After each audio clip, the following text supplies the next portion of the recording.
So, thank you sa nagbigay sa akin ng pa-birthday ko. Sa nakaalala ng birthday ko. Thank you so much po. I love you po talaga. Buti po kayo naalala yung birthday ko. Thank you so much po talaga. My birthday is on December 7. I love you all. So, salamat sa nagmahal sa akin. Nagmamalak pa sa binigay ng pansit and chicken. So, thank you sa nagmahal sa akin. Maraming nagmamahal sa akin kaya yun po. Kasi maraming daw ako sa akin. Sabi ni Papa Jesus mo. So, thank you sa nagbigay ng nagpakasin ng chicken sa kapatid ko. Thank you so much.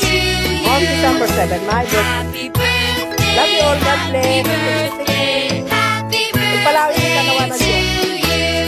Thank you po. Love you all. So, thank you sa nagbigay sa akin ng pa-birthday ko. Sa nakaalala